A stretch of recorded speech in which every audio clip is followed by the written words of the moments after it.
Hi, in this Helping Hands video, we're going to talk about Wikki Sticks. Have you guys heard of these? They're super cool. They're just these little wax bendable sticks, and they're super light and easy to use, and they have a little bit of a sticky coating to them, so when you form a shape or make something with it, it stays in place.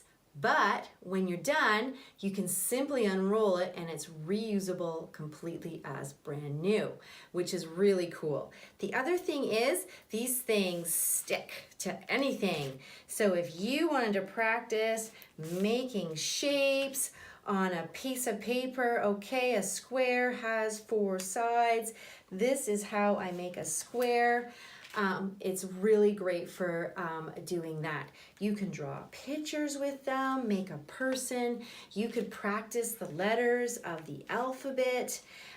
There's so much that you can do with them. You can cut them up with scissors to make smaller pieces, or if your piece is too long, simply just bend it up.